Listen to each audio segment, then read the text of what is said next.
Amém, meus irmãos? Nós estamos felizes porque estamos na presença de Deus. Amém?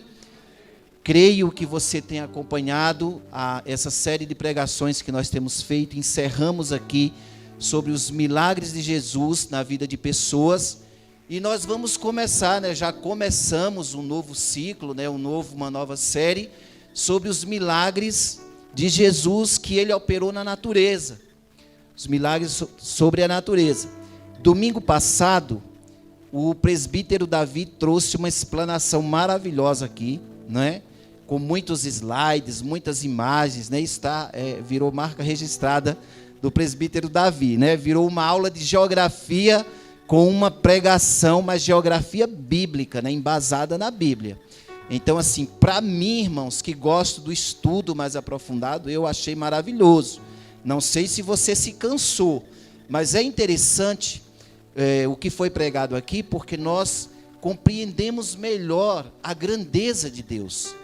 Porque a gente diz assim, que Deus, a Bíblia diz, Deus criou Deus dos céus e a terra, porém, a gente viu em minúcias o tamanho da terra, a distância, a complexidade que é o nosso corpo, que se desenrolar. O que me chamou a atenção é o tanto de células que tem no nosso corpo, que se for desenrolar aquele DNA, daria para chegar na Lua, de tanta complexidade. Então, eu creio que o cristão, ele precisa estudar a Bíblia mais a fundo mesmo.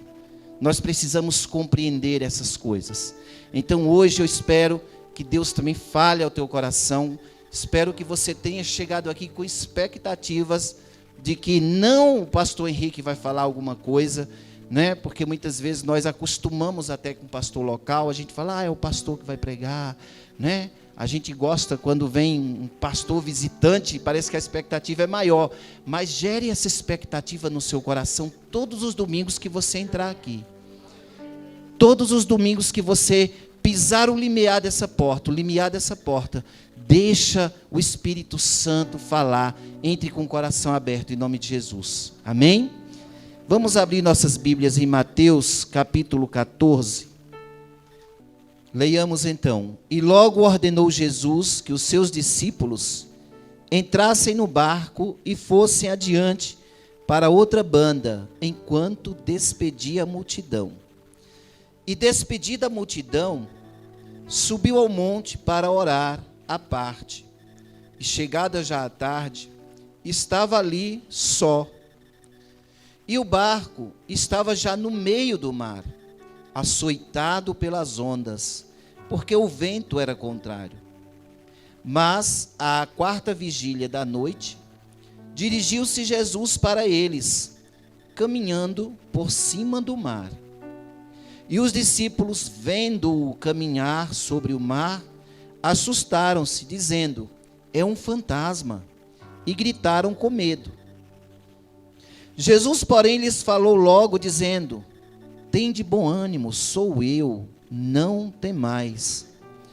E respondeu-lhe Pedro e disse-lhe, Senhor, se és tu, manda-me ir ter contigo por cima das águas.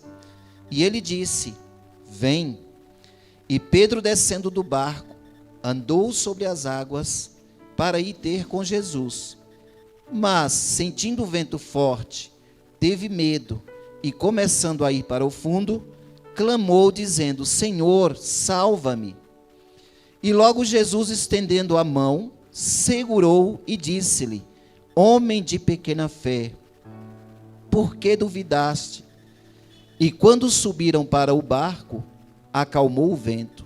Então aproximaram-se os que estavam no barco e adoraram-no, dizendo, és verdadeiramente o Filho de Deus. Amém? Amém, queridos. Que Deus possa ministrar no teu coração essa palavra que por si só ela já fala. Irmãos, esse texto de Mateus, ele é o mais longo. Eu considero ele um texto bem completo, porque das três narrativas, dos três evangelhos onde ele foi escrito, o maior é ele. Ele fala com mais detalhes. esse texto também está escrito em Marcos capítulo 6 e João também capítulo 6. O mais sucinto deles, ou seja, o mais resumido, é o apóstolo João, né? João sempre, ele resume mais a sua palavra, porque o objetivo de João é sempre falar, é sempre mostrar a divindade de Jesus.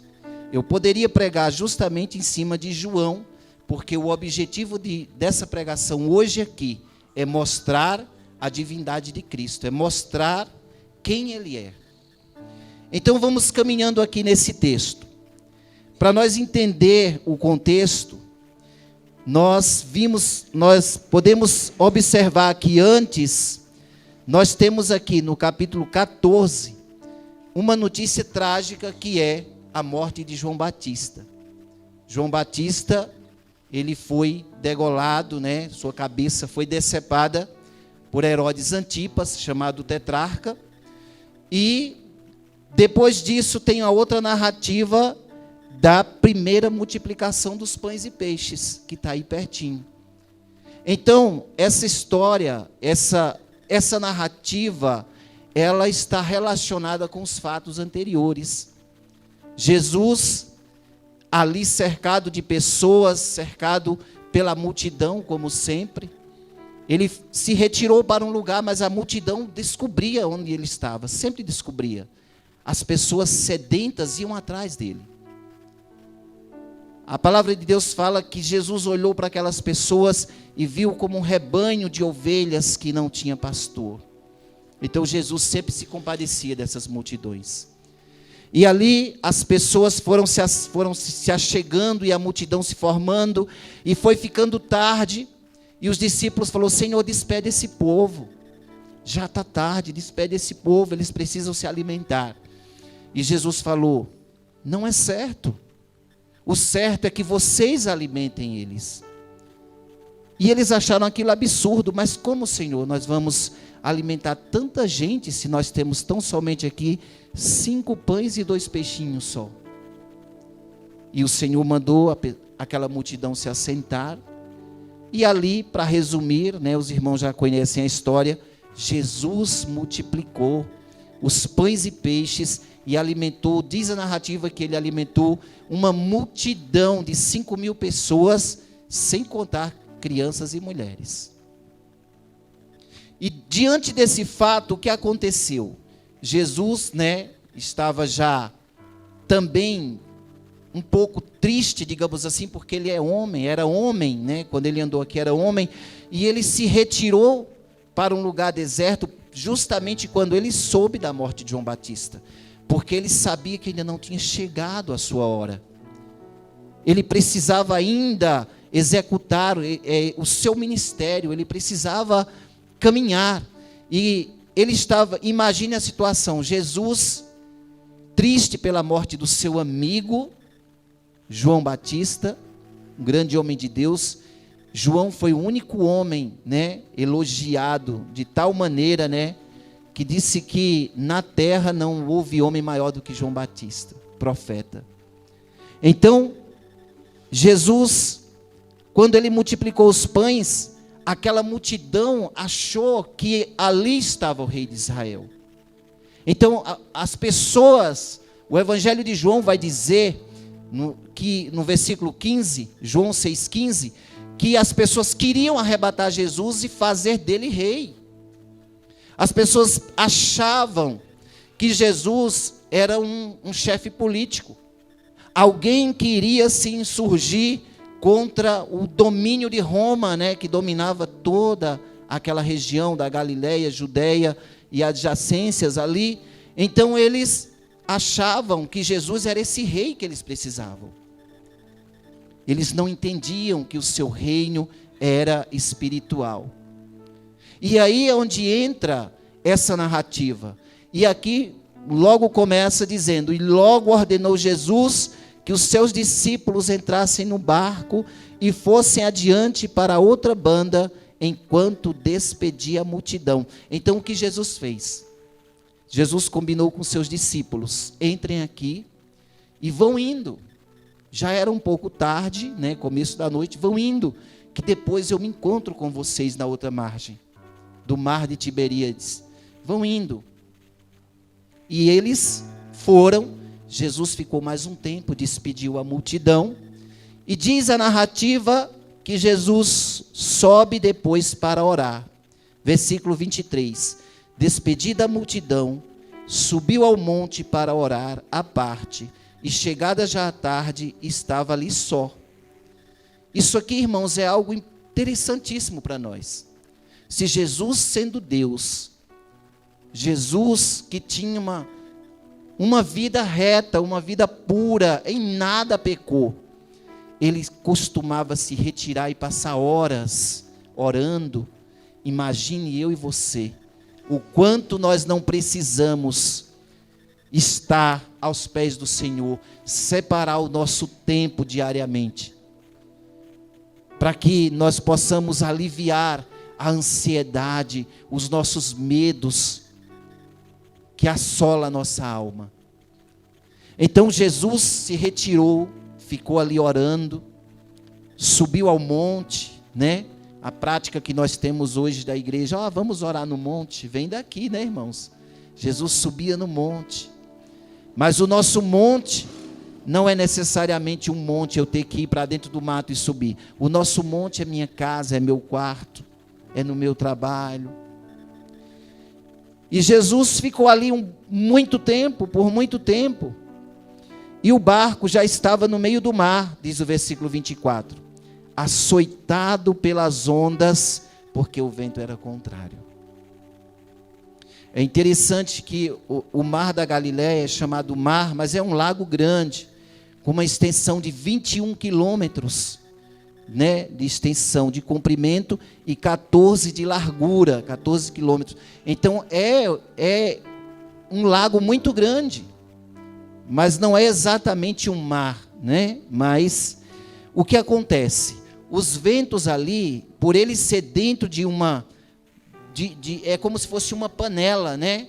Ali, no meio das montanhas, aquele ar gelado das montanhas em contato com o ar, que ficava aquele ar quente sobre as águas, ele provocava uma espécie de tempestade, que até os marinheiros mais experientes, eles não saíam do porto quando começava a ventar.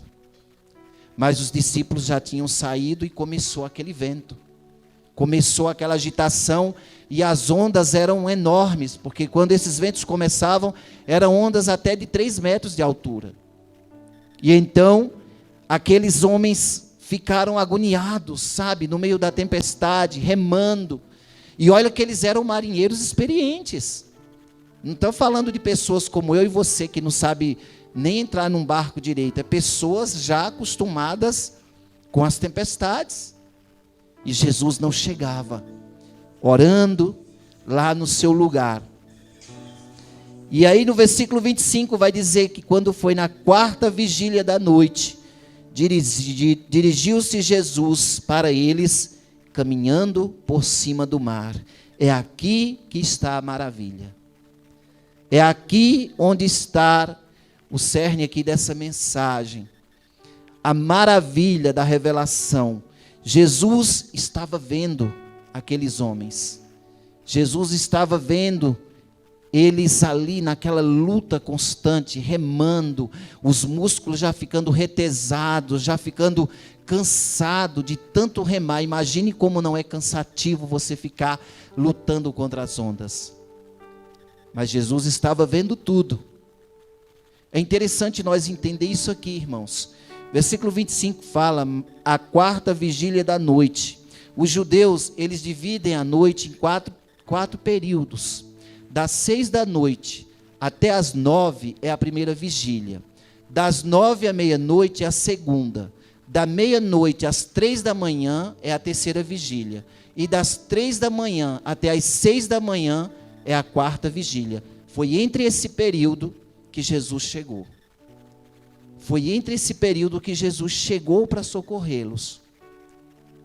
E os estudiosos dizem que a noite mais escura, eu ouvi o pastor Hernandes Dias Lopes falando isso, a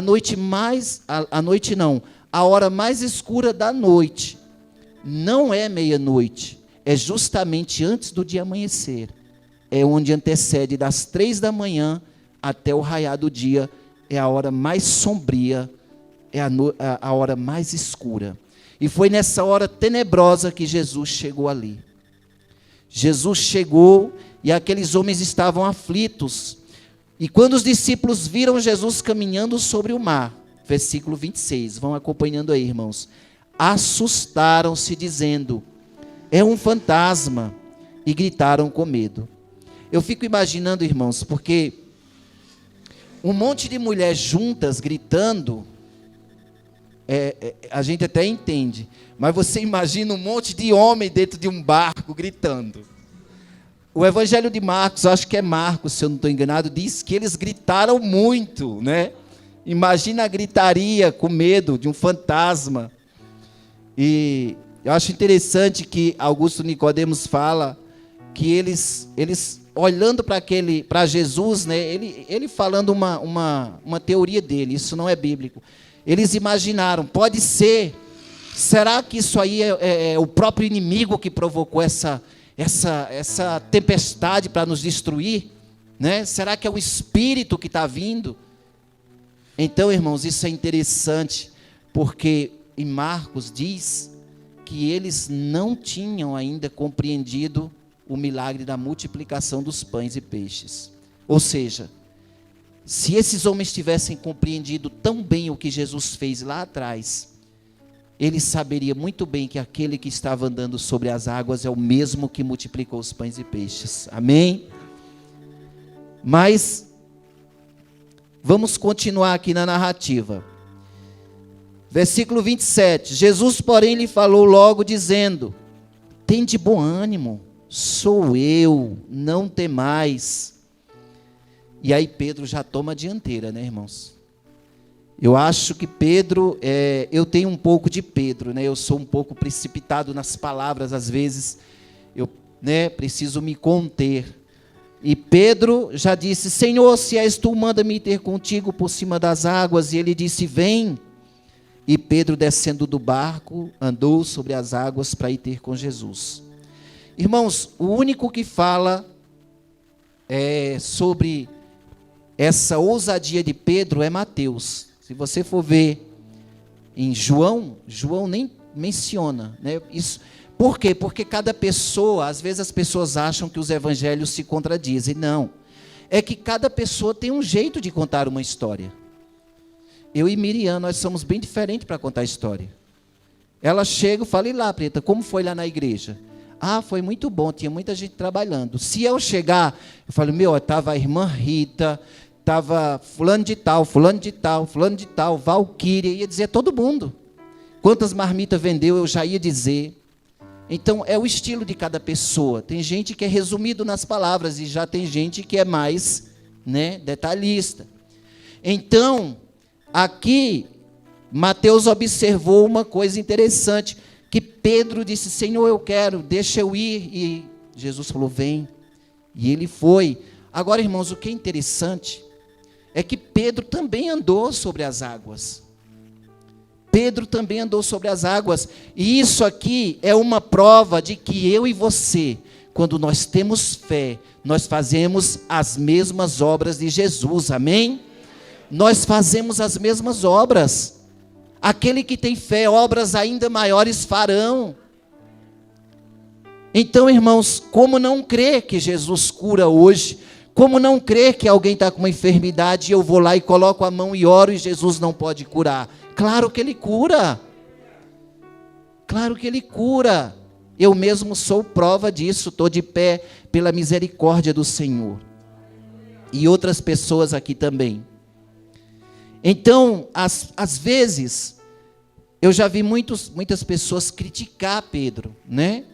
E aqui Jesus, ele vai dizer para Pedro, lá na frente, ele vai dizer: homem de pequena fé, por que duvidaste? Se Pedro, né, andou sobre as águas, Jesus falou ainda que ele tinha pequena fé, né? Como é que está a nossa fé então? Como é que está a nossa fé então? Então reflita nisso nesta noite. Porque muitas vezes nós estamos pedindo algo a Deus nós estamos caminhando ali e muitas vezes as coisas não estão acontecendo, mas às vezes é porque nós também estamos precisando exercitar a nossa fé. Irmãos, muitas vezes é importante isso, eu e você passar por algumas experiências para a nossa fé ser sacudida, porque senão o crente vai ficando morno, vai ficando frio, até ficar gelado, e aí já viu. Nessa pandemia, por exemplo, muitas pessoas desanimaram, até pastores desistiram da caminhada, mas por isso que nós temos que cultivar a nossa fé, continuar cultivando a nossa fé. Então, Pedro é digno aqui de elogio, porque foi o único que saiu daquele barco e teve a coragem de colocar o pé sobre as águas. Ou seja, Pedro é o retrato daquele crente, daquele irmão, daquela irmã que diz: Jesus, se eu estou andando com o Senhor, eu quero mais. Deixa eu me aprofundar um pouco mais. E Jesus está dizendo: vem. O que é que te impede de se aprofundar? O que é que está te impedindo de se aprofundar na minha presença, de aprender um pouco mais, de estudar um pouco mais, de viver os meus milagres? O que é que está te impedindo? Muitas vezes o maior impedimento somos nós mesmos, irmãos. O presbítero Davi falou aqui, na questão do trabalho na igreja. A gente às vezes fala: eu não vou, não quero me envolver. Na nossa vida pessoal também às vezes é assim. Nós deixamos de dar um passo a mais. E esse passo a mais que você poderia ter dado é onde vem o crescimento. O crente, ele precisa ser ousado. Ele precisa caminhar por fé e não por vista. Aleluia. Então, caminhando aqui nesse texto, mas sentindo o vento, versículo 30, mas sentindo o vento forte, teve medo, e começando a ir para o fundo, clamou dizendo: Senhor, salva-me. Pedro é autêntico demais, irmãos. A vida do crente tem que ter essa pegada aqui. Querer se aprofundar, dá um passo de fé, e vai. E quando você está se afundando, quando você vê que não pode, você levanta a sua mão e ora: Senhor, ajuda-me, socorre-me. E Deus imediatamente ele vai te ouvir, porque Jesus chegou e ele estendeu a mão. O mesmo Jesus que orou por mim e por você, porque ele orou por nós, irmãos. João capítulo 17, a oração sacerdotal, orando pelos seus discípulos, e até mesmo por aqueles que ainda haveriam de crer, e isso incluía eu e você, que nós já estávamos no projeto de Deus antes mesmo de nós nascer. Então, que uma das lições nesta noite, ainda não cheguei nessa parte, mas eu já quero inserir aqui, para que você não esqueça da sua importância para com Deus. Você é importante para Deus. Então, não se menospreze em nenhuma situação da vida, não se sinta pequeno, rebaixado, porque Jesus, ele não tira os olhos de você. Jesus te ama, Jesus nos ama. O mesmo que orou pelos discípulos lá no monte, foi o mesmo que estava pronto para socorrer e estender a mão. Amém? O mesmo que estava pronto para socorrê-lo. E logo Jesus, estendendo a mão, segurou e disse-lhe: homem de pequena fé, por que duvidaste? E logo subiram para o barco e acalmou o vento. Então aproximaram-se os que estavam no barco e adoraram-no, dizendo: és verdadeiramente o Filho de Deus. Amém? Então, queridos, eu vou passar aqui diretamente para as nossas lições, porque aqui tem lições preciosas para nós. O que nós podemos aprender com esse texto? Esse texto vai nos mostrar lições preciosas, e a primeira delas, e uma das que eu considero mais importante até, é que Jesus queria mostrar quem ele era. Jesus, você observe que ele se revelou aqui diretamente para os discípulos. Esse milagre de andar sobre as águas Ele não fez na presença das multidões.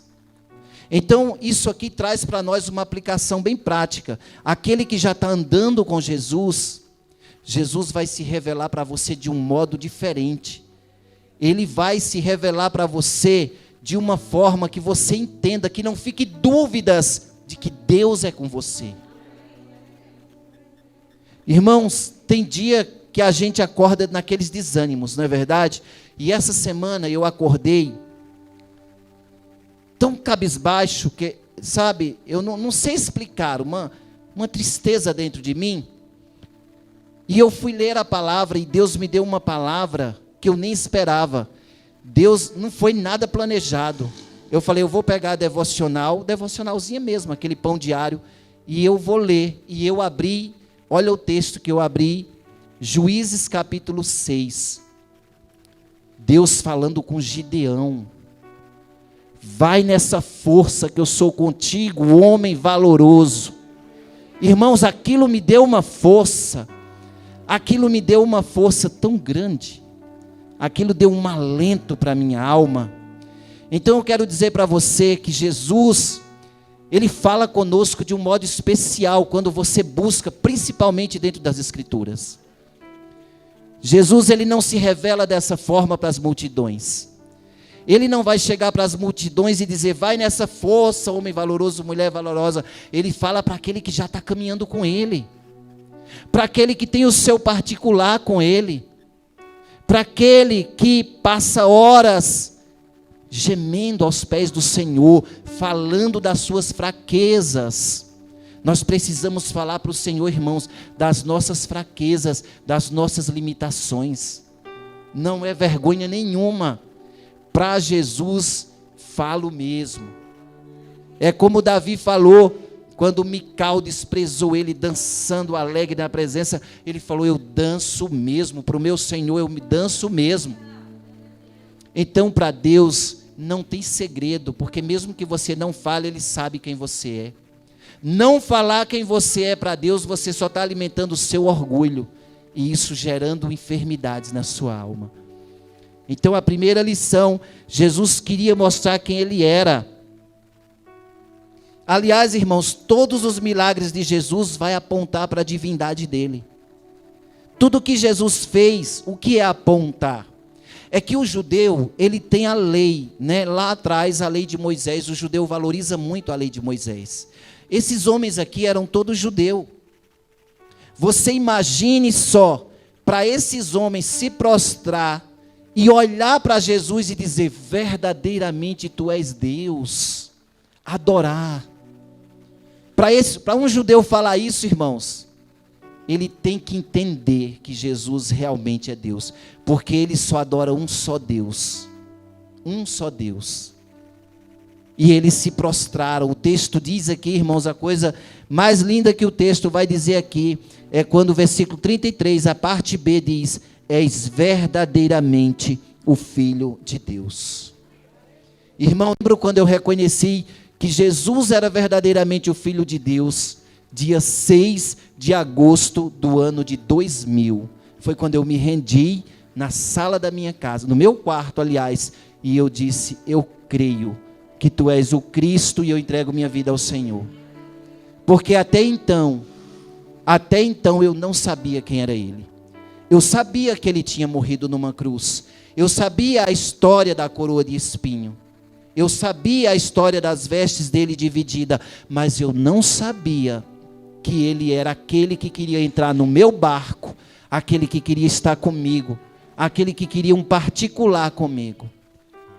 Então, queridos, a primeira lição que fica para nós hoje aqui é essa, que Jesus queria se revelar como Deus. Aliás, quando Jesus anda sobre o mar, Jesus estava mostrando para os discípulos o que está escrito em Naum, capítulo 1, fala que Deus caminha no meio da tormenta, Deus caminha no meio da tempestade. Você sabe o que é isso, irmão? Caminhar no meio da tempestade é você ter autonomia e quebrar as leis da natureza, e só quem pode fazer isso é Deus. Caminhar no meio da tempestade é como eu e você está angustiado, cheio de medo, de dúvidas, e ainda assim caminhar tranquilamente. Jesus é esse homem que caminha no meio da tempestade. No capítulo 8 de Jó, versículo 9, se eu não estou enganado, ele vai dizer: quem é este que anda sobre o mar? Quem é esse que anda sobre o mar? Deus, o nosso Deus Todo-Poderoso. Jesus estava dizendo, quando Jesus chega para eles, e Jesus diz: tenha calma, sou eu. Isso lembra aquele texto lá de Êxodo, quando Moisés falou: Senhor, mas o Senhor está me mandando para o Egito, eu não sei falar direito, eu vou chegar lá, eu vou ficar atrapalhado, e eu vou dizer o quê quando os israelitas, quando meus irmãos perguntarem, quem te enviou? E Deus falou: diga a eles que eu sou te enviou. Então aqui Jesus está se revelando como Deus, é a sua divindade. Quando ele disse: tenha calma, sou eu. Jesus está dizendo para você nesta noite, está dizendo para mim nesta noite: tenha calma. Essa situação que você está vivendo hoje, sabe para que é? É para que você cresça, é para que você crie músculos espirituais. Eu vou chegar na quarta vigília, eu estou vendo. Então não se desespere nesta noite se você está dizendo: Deus, olha, sabe, eu tenho aquele processo, sabe, tem aquele meu filho que não muda, tem a minha esposa que é rixosa, tem o meu esposo que é acomodado, tem a minha vizinha que é encrenqueira, tem o meu trabalho que eu estou pedindo, já mandei tanto currículo, as portas não se abrem. Deus está dizendo: caminha mais, que na quarta vigília eu vou chegar. Na quarta vigília eu vou chegar, aleluia. Essa é a primeira lição, irmãos. Quem é esse que caminha sobre os altos do mar? Esse milagre, irmãos, ele tem como objetivo mostrar que Jesus, ele domina a natureza, ele predomina sobre a natureza. O único que pode quebrar as leis da natureza é Deus, porque Ele que criou. Ele que criou todas as coisas, a força da gravidade, a liquidez da água, a solidez das montanhas. O único que pode fazer isso é Ele. Então os discípulos estavam tendo essa primeira experiência e por isso adoraram ao Senhor. Segunda lição: os olhos do Senhor estão constantemente sobre nós.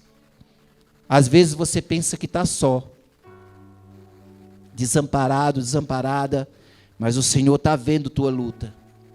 O Senhor está vendo que você está se esforçando. Às vezes você está lidando com pecado e você fala: meu Deus, por que eu insisto em fazer isso? Às vezes é um pensamento vicioso, às vezes é uma prática pecaminosa, mas você, meu amado e minha amada, não pode desistir. Não pode desistir. Eu não estou dizendo aqui, eu não estou dando carta branca para você pecar. Eu estou dizendo que nós temos o quê? Um advogado chamado Jesus Cristo. 1 João 1,9. Se confessarmos os nossos pecados, Ele é fiel e justo para nos perdoar os pecados e nos purificar de toda injustiça. E muita gente às vezes desiste porque está lutando contra um aspecto da sua vida e não consegue. Irmãos, eu lembro no começo da minha vida cristã como foi penoso, como foi difícil. Eu me arrastava, eu chorava. Não tinha um dia que eu não pensasse, que eu não pecasse, não pensasse em moralidade, porque minha vida era toda torta lá fora. E eu falei: Senhor, tem misericórdia, o Senhor já me lavou, o Senhor já me remiu, o Senhor já me chamou, eu não quero sair da tua presença. E Deus foi me sustentando e continua até hoje. Até hoje. Então você precisa, meu irmão, você precisa, minha irmã, você precisa se fortalecer naquele que anda sobre as águas, porque tem multidões aí sedentas, e você é a luz que o mundo precisa. Amém? Você e eu somos a luz que o mundo precisa. Deus nunca chega atrasado. Deus nunca chega atrasado, irmãos. Os discípulos queriam que Jesus chegasse logo. Jesus, por que o Senhor não chega? Que demora é essa? Não é isso que você fala? Ah, eu estou orando por um namorado, estou orando pelo marido. Ah, Jesus, Ele vai chegar, calma. Vai chegar. Eu estou orando por uma resposta aí que ficaram de... Vai chegar em nome de Jesus, se você permanecer na fé. Se você permanecer na fé, na quarta vigília da noite, o Senhor vai chegar. Aleluia. Ele não chega atrasado. Lembra quando Lázaro morreu? Uma das irmãs dele chegou, não lembro se foi Maria, não lembro se foi a outra, e chegou, foi Marta, né? E falou, mas Senhor, se o Senhor tivesse aqui, o meu irmão não teria morrido. E Jesus consolou ela, chorou ali com ela, e falou, eu sou a ressurreição e a vida, quem crê em mim, ainda que esteja morto, viverá. Aleluia. Igreja do Senhor, nós temos que se fortalecer com essa palavra. Nós não estamos atrás de coaching, nós não estamos atrás de pessoas que palestram bonito, nós estamos atrás da palavra de Deus. Sede da palavra de Deus, essa palavra que cura, essa palavra que me dá força no meio da tormenta, no meio das tempestades, palavra que sara a minha alma. Aleluia. E a quarta e última lição, irmãos, as tempestades têm os seus propósitos. Nós precisamos aprender uma lição. Para a nossa fé se fortalecer, existem lições que só são aprendidas na dor. Existem lições que nós só tiramos quando a gente é malhado mesmo. Quando você sente na pele. Quando você passa pela aflição. É muito bom ouvir testemunho de pessoas, mas quando você mesmo vive na pele algumas coisas, você vai aprender a caminhar com Deus. Às vezes Deus dá uma sacudida na nossa vida. Você às vezes não entende porque é que você está passando pelo que você está passando hoje. Mas deixa eu te falar, o que você está passando hoje, encare isso hoje como uma sacudida de Deus na tua vida, para que você seja um cristão melhor, para que você seja um filho mais obediente, porque a obediência, irmãos, é a obediência a Deus quem nos leva a altos patamares. Tem exemplo de pessoas na Bíblia que me deixam, extasiado, quando eu lembro de José no Egito, quando eu lembro de Daniel, a firmeza de Daniel, gente do céu. Essa semana eu vi de vez em quando eu vejo aquele clipe lá dos 3 que foram para a fornalha, né? Aquela música Identidade, tem aquele clipe. E eu fico dizendo, meu Deus do céu, nós estamos vivendo esse tempo. Irmãos, nós estamos chegando no tempo de Daniel, no tempo de Sadraque, Mesaque e Abednego. Como assim, pastor? O tempo em que eu e você, nós vamos ter que ficar de pé, enquanto os outros se curvam diante da mentira. Porque, irmãos, eu estou ficando cada dia, uma indignação. Aquela indignação que os profetas de Deus sentiam no passado, é o que eu estou sentindo hoje. A mentira está tomando conta da verdade. A verdade se tornando mentira, como o profeta Isaías fala. Eu não me canso, e eu não vou me cansar de denunciar isso.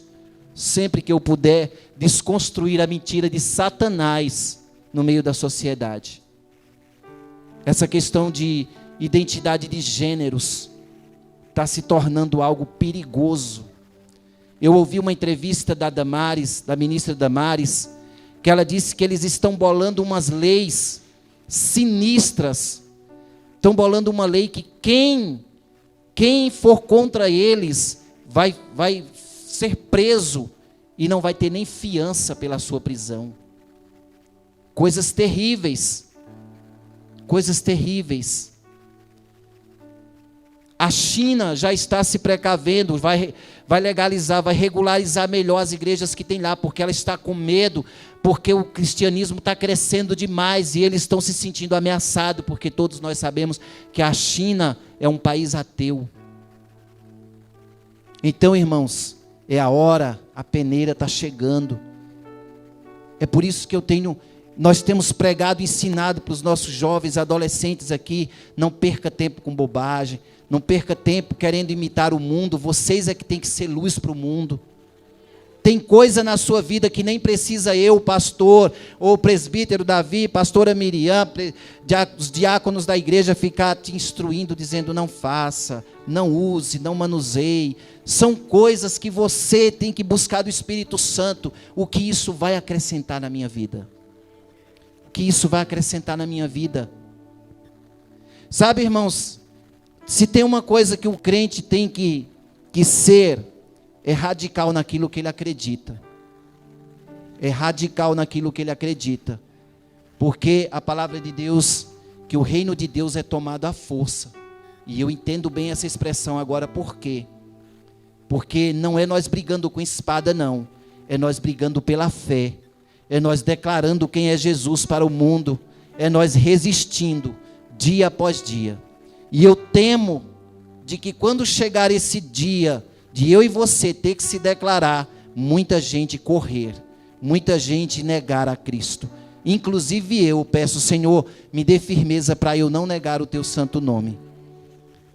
Porque nós precisamos, irmãos, nós precisamos desse Deus gentil que nos abraça, que nos faz passar pelo meio das tempestades, que vê a nossa luta, que vê a nossa batalha constante, diariamente, que vê as nossas lágrimas quando ninguém vê.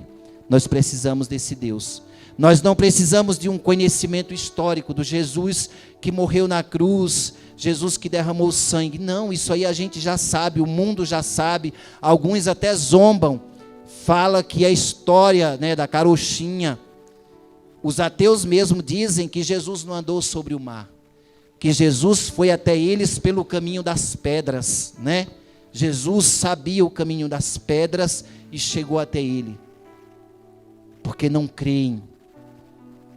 Mas nós sabemos, e que eu e você possamos declarar todos os dias: Tu és o Cristo, o Filho do Deus vivo. Aleluia, glória a Deus. Dê uma salva de palmas para o Senhor, amado, em nome de Jesus. Glória a Deus.